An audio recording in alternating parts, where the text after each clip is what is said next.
In today's wrap-up, Armenia's first coronavirus death is confirmed. 3 Armenian soldiers have tested positive for coronavirus. The March 31st general elections in Nagorno-Karabakh will go ahead.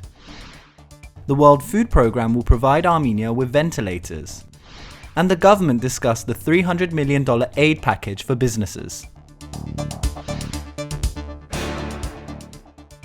Armenia's first death has been confirmed. Furthermore, as of Thursday morning, the total number of cases has risen to 290.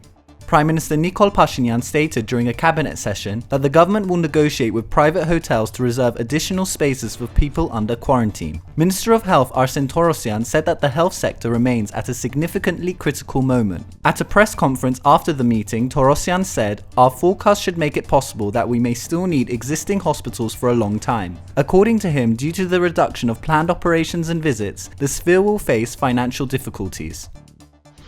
According to the spokeswoman of the Armenian Defense Ministry, Shushan Stepanyan, 3 servicemen have tested positive for coronavirus. This came after a family member of one of the servicemen tested positive for COVID-19. The servicemen are not from the same army unit. They have been hospitalized and are asymptomatic, with one having a slight fever. Moreover, those who were in direct contact with them are in self-isolation. Stepanyan added that the servicemen were in frequent contact with the civilian population and are now far from the front. According to Stepanyan, the armed forces are taking a number of preventive and antivirus measures to prevent the coronavirus from further penetrating the Armenian military.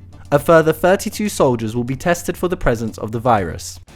General elections in Nagorno-Karabakh due on March 31st will not be delayed. So far, no cases of coronavirus have been reported in Karabakh, and the Nagorno-Karabakh authorities have asked residents to not travel to Armenia for 7 days. So far, 24 people have been quarantined and medical checks are being conducted at the crossing between Armenia and Karabakh. Some candidates in the upcoming elections, including the current foreign minister, Masis Mailyan, have called for the poll to be postponed, as many observers from Armenia are expected in Karabakh to monitor the elections.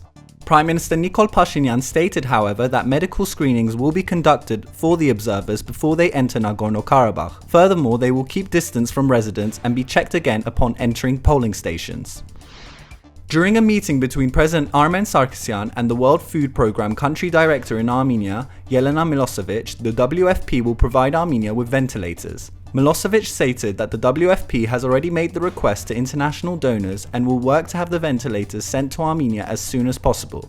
This comes as a lack of ventilators has been raised as a major issue in Armenia's tackling of the pandemic. And finally, during the government session today, the focus was on the $300 million stimulus package for businesses. The sum will be provided to Armenian commercial banks, which in their turn will finance businesses, targeting those who are exposed to the consequences of sharp reductions in demand. Pashinyan stressed that in the first quarter of this year, tax revenue is to exceed the envisaged plan of the budget. Given the decline in economic activity, he ordered tax authorities to be even stricter about cash receipts.